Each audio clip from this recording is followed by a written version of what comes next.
Hi everyone, my name is Ren. I use pronouns they, them, and today I am here to talk about things that help me exist as a disabled and neurodivergent human being, and just a human being in general.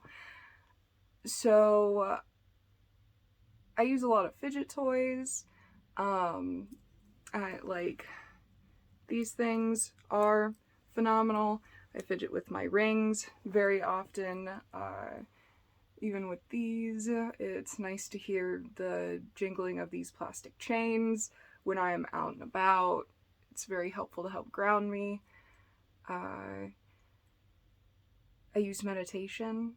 That's one that I have had an on again, off again relationship with for a few years now.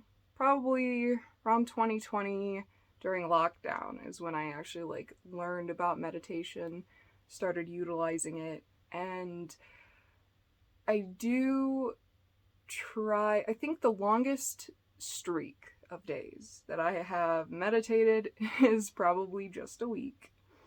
But every single time that I do, it helps me so much because I'm the type of person who has 50 million thoughts going all at once. And don't worry, there's a soundtrack in the background of every single one of them. So I am frequently operating on having to manage the mental and the physical. And once I can get the mental to quiet down, even if it's a day that I am in a lot of pain or I can't hang out with my friends because I am physically unable to. It helps me ground.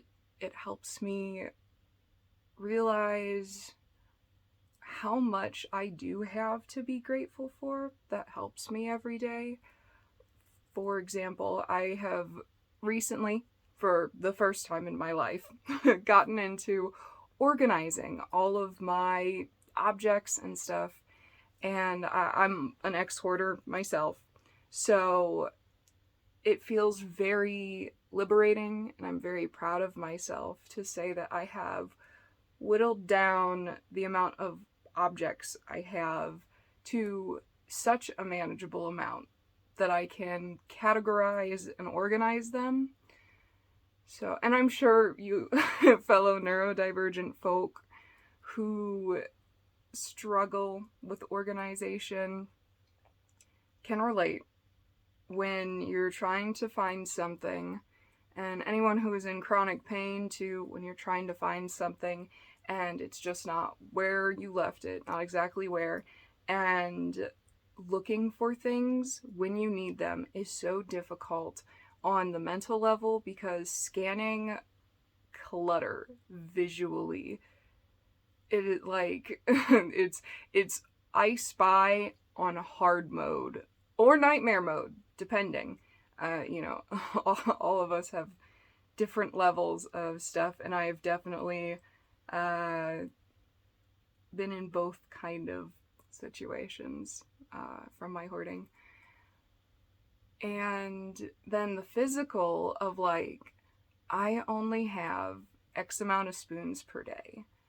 Do I really want to spend an unknown amount of spoons that just continually climbs as the longer I take to find this object that I have been looking for? Is this worth it? And if it's not, it's so defeating. It is so defeating to not have what you need or what you want in the moment that you need or want it. And if you do look for it and can't find it, that's even more defeating.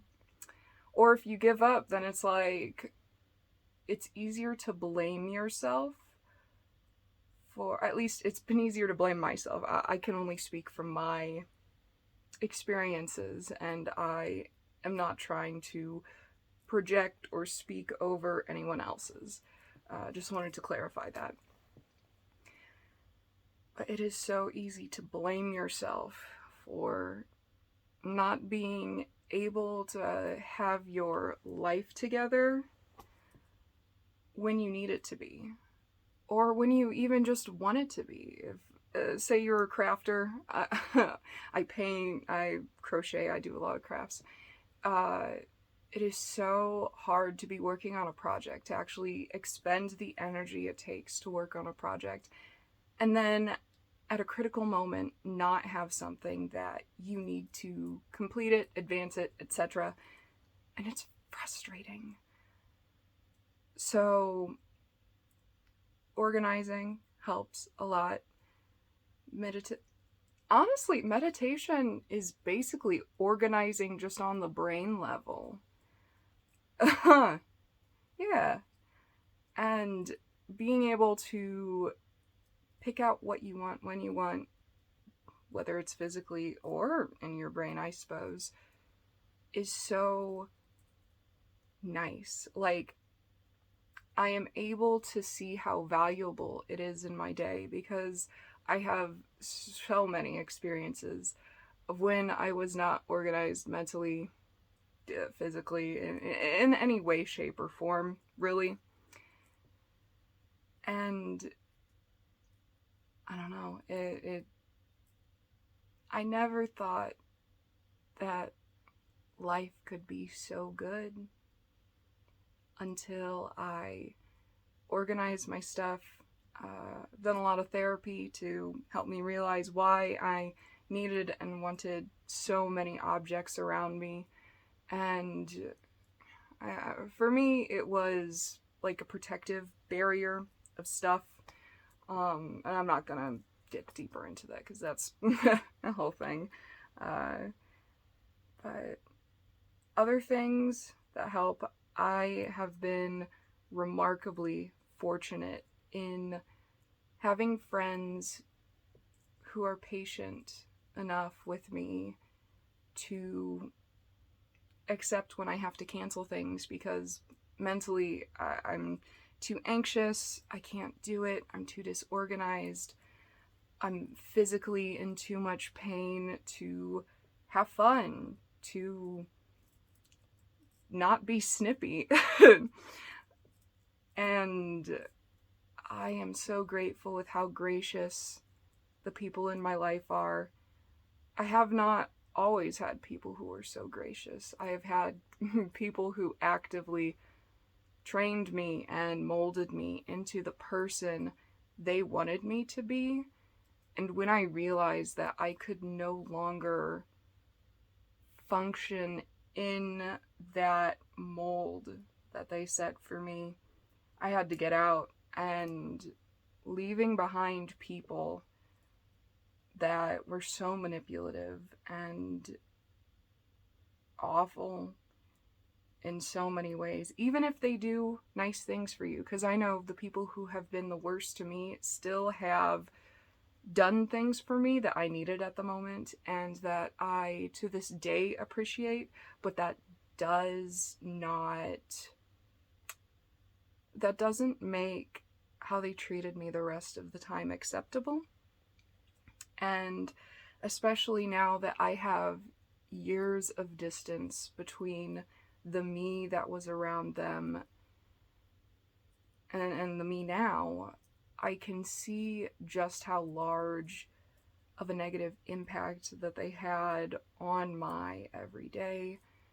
And if you're looking for a sign to get away from friends, get away from significant others, family members, if you can.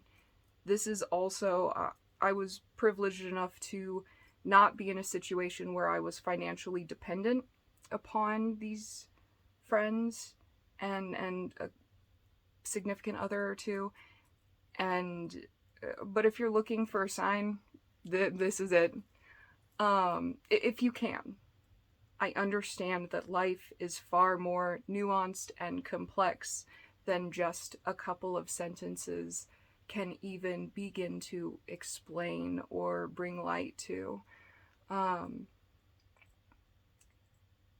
But that has been one of the biggest helps, for sure, because once you realize that it's not other people that make you who you are, it is, for the most part, you. It is your thoughts, feelings, how you respond to your fears, what makes you happy, what makes you feel alive, what drives you to wake up in the morning. That's all you, and it is all necessary. And when other people are trying to nip and tuck and change that, or convince you that you're not that person, that you know you are, or that you once knew you are, or that you even were pretty sure you were, but we're all continually figuring ourselves out, and you can only do your best in the moment. So if you're around people who make you feel like you can't do your best, or you aren't doing your best, or your best will never be enough, I would highly suggest considering leaving the situation, or even just giving yourself some space. And if the other person does not let you have that space, or gets angry at you, or tries to manipulate you, like, but you make things so much better when you're around. I can't live without you. I don't want to be without you. I would say that that's another red flag of it's time to get away from them. And I wish you luck. I'm sorry you're in a situation like this. Believe in yourself, or quoting a wonderful anime that I haven't seen in many years, granted, but I remember it fondly. Gurren Lagann, Kamina's "Believe in the me that believes in you." Even if it's just people from on the other side of a screen saying to believe in yourself, trust it. In that way. And also therapy. If you have access to therapy, therapy is very, very, very, very helpful. It has helped me immeasurably, and I have been fortunate enough to have, for the most part, excellent therapists. And if you really want to change how you see yourself, how you live your life when it comes to therapy, look for a therapist that gives you homework. Honestly.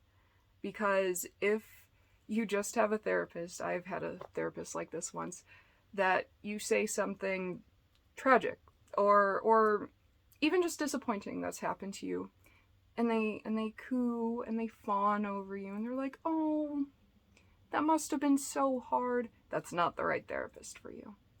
You need to find someone that goes, "That must have been very hard. How do you think that has affected the rest of your life in living it? Are you triggered by this often? Do you remember this often? What brings it up? How about you fill out this form and we'll talk about it next session." That, I would say, are traits to look for, green flags to look for in a good therapist. Because you won't change unless you put in the work, and it is very hard though. Like, I am not trying to downplay how difficult the work is, because it's hard.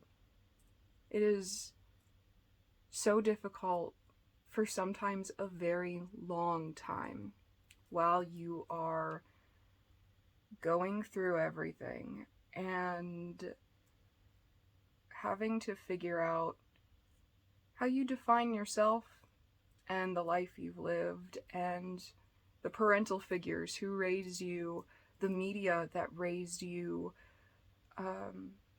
and school, friends, everything. It feels like so much to have to wade through. It's like swimming through an ocean, trying to find any buoy that you can. And some days, it's just not there. But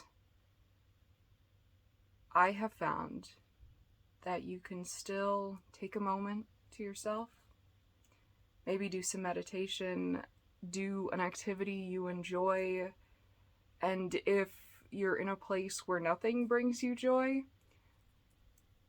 I'd say sit. Do something for your body, for yourself, that is positive. Eat a healthy snack.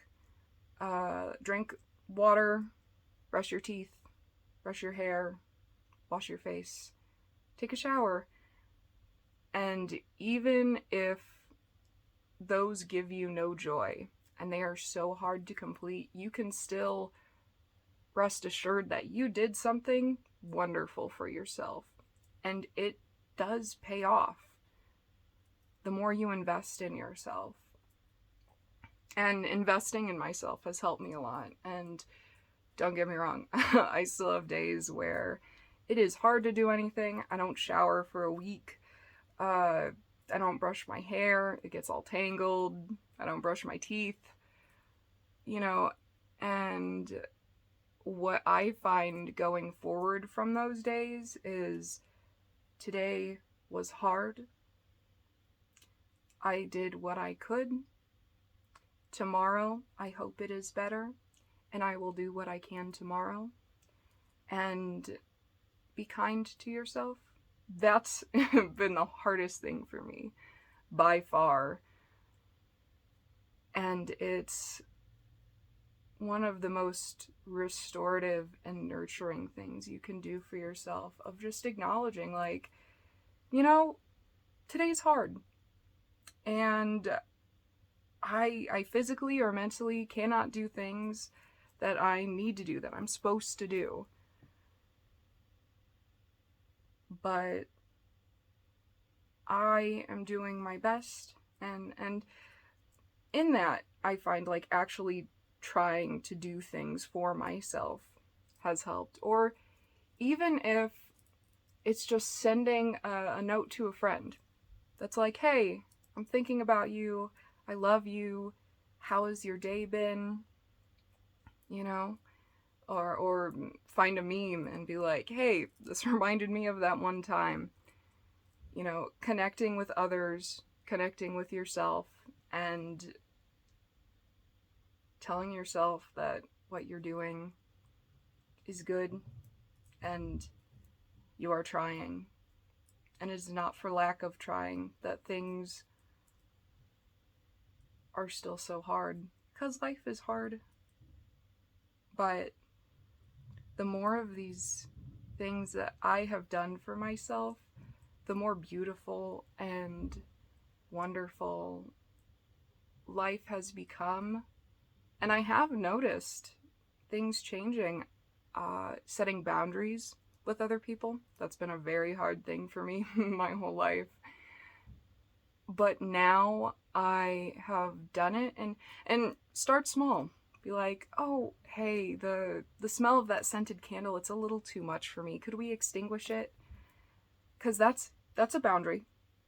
And when you advocate for yourself like that, take it as a victory. Good job. You've taken a great first step, or any point, and keep it up. Be like, oh, hey, I know we're in the middle of a conversation. I am super thirsty. I need to get water. I need to get food. And when you're setting these boundaries, the people that are worth having around will accept when you set those boundaries, will follow, will respect the boundaries that you set. And the best people you can have around, people who actively congratulate you and say, you're doing a great job, I'm so proud of you. Those are the ones to keep around. And I hope that everyone listening has those people in your life. And if you do not, I hope that you find them. It can be a long road, and it is difficult to find people who respect, love, and will grow with you.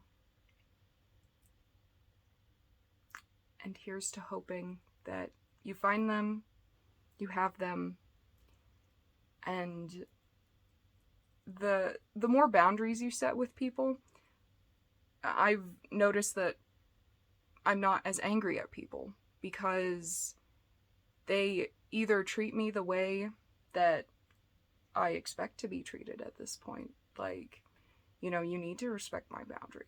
I respect your boundaries. Be respectful for yourself. This is a two-way road. It is a two-way street. You respect them, they respect you. That life gets better in social situations because then you can be yourself, you can meet your own needs, you can hold people to higher standards to meet your needs, and if they don't, those may not be people to keep around. And here's a caveat, because sometimes, people going through a recent loss, going through a very difficult time for them, it can be harder for them to reciprocate as much as you deserve them to. And, it's at those times you have grace for them. But if you notice that this is a continuous pattern and nothing changes despite you setting more boundaries and having input as to what to change, then it might be time to leave. And you never know. I have a friend who we talked on and off for years. We had a big break one of those years, had a big blowout, and they came to me, said they were grateful for knowing me, and I was too. We apologized, we met each other again and again, kept growing, and now they are one of the closest people in my life. You really never know what people do when you're not around them. And granted, this is not saying to let just anyone back in your life, even if they seem like they've changed. Interact with them if you can. If you feel like that's the right thing to do. Trust your intuition, trust yourself. But sometimes people can surprise you, and they can become some of the most wonderful connections in your life because you'll know the best and worst of each other. And even if you don't have blowouts, even if you're just friends with someone for a very long time, you generally get to know the best and worst of each other. And loving people unconditionally is something that I had to learn. I'm 25, about to be 26.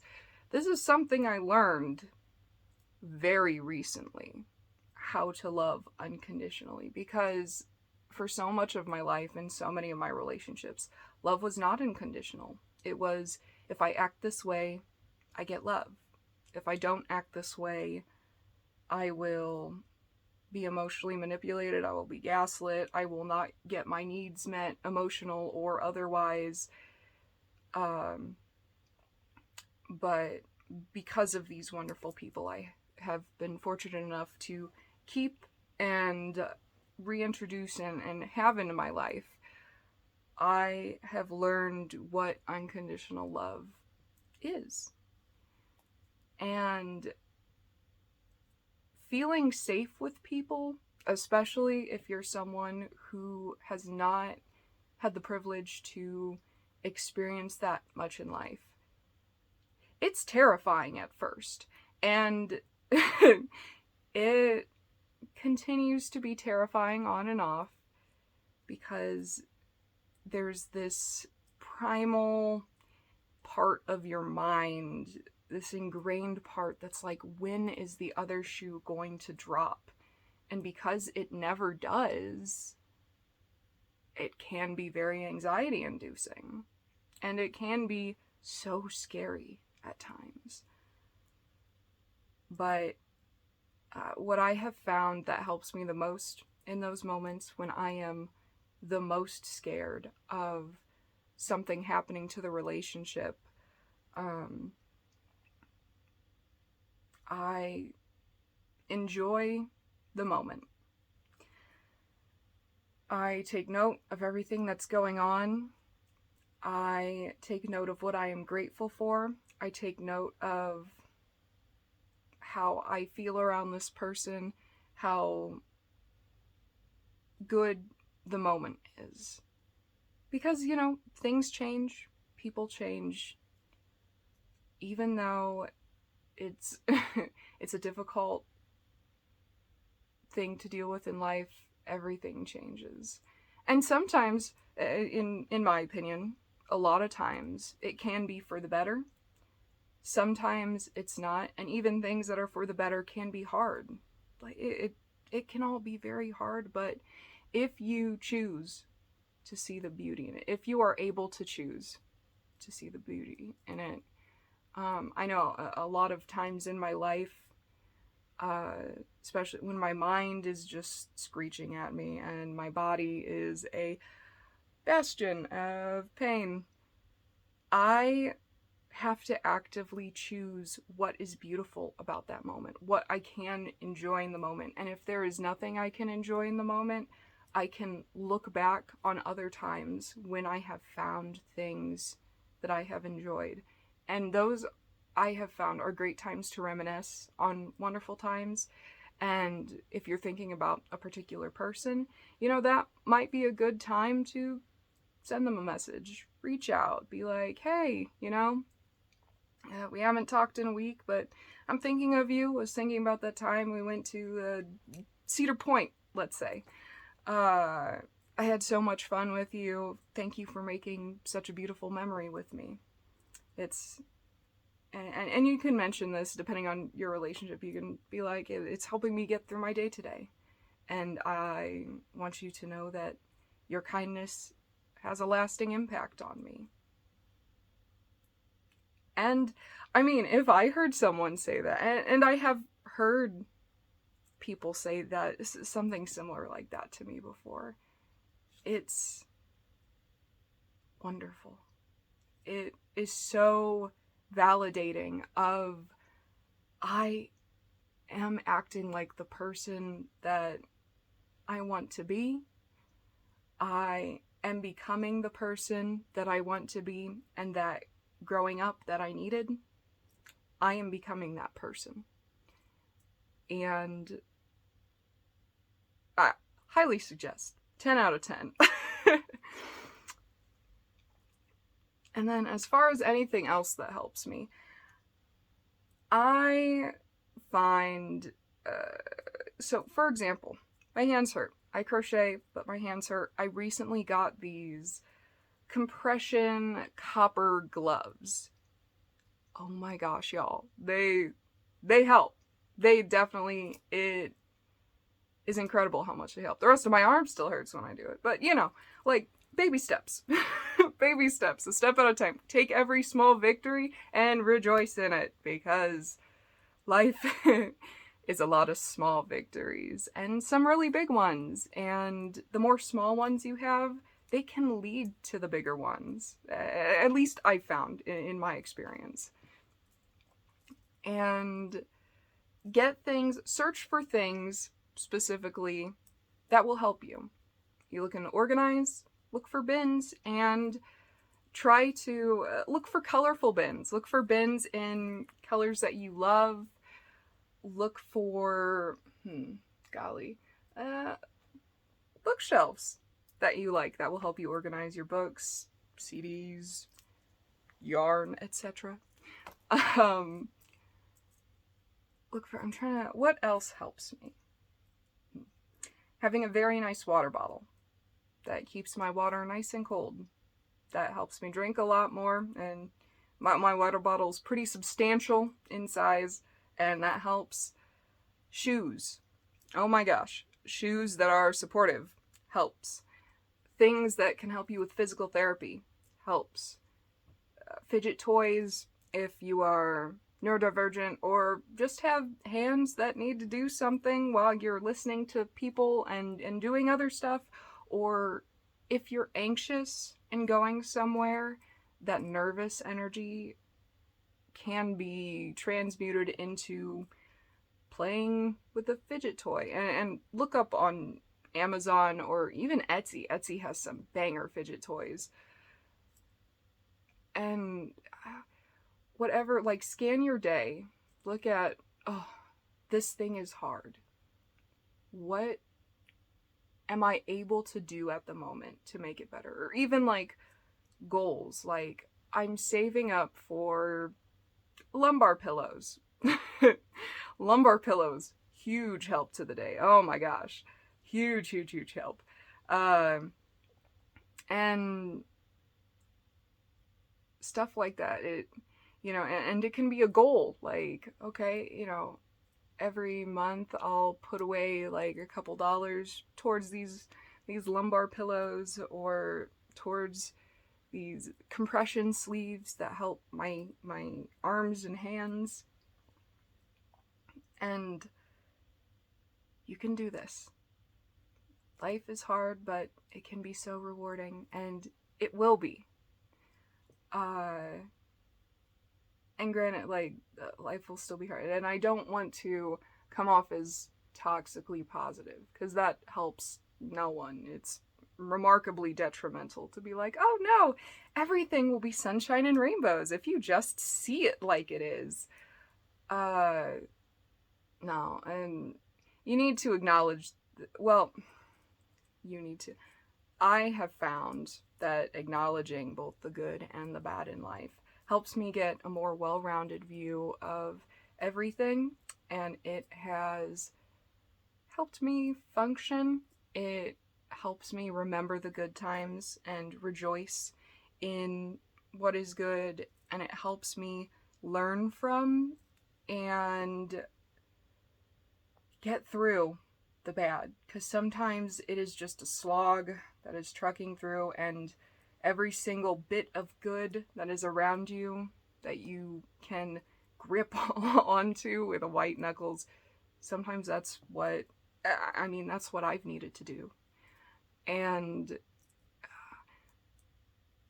whatever it is that will help you, whatever you find that brings joy to your day, that maybe even like, hey, I did this very difficult thing today, so I won't have to do it tomorrow. Good job. I'm proud of you.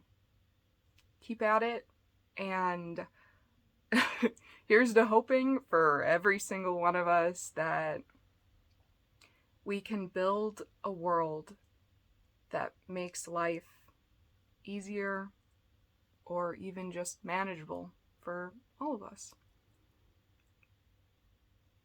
Well, thank you so much for listening to my remarkably long-winded explanation of things that help me every day. I hope that what I have said here helps you, helps any of you, or heck, sometimes even just background noise can help. So, any way that this, I hope this makes your day better in any way. So, thank you so much for listening. I hope everyone out there has a good day, and if it's not a good day today, I hope tomorrow's better. So, signing off, this is Ren.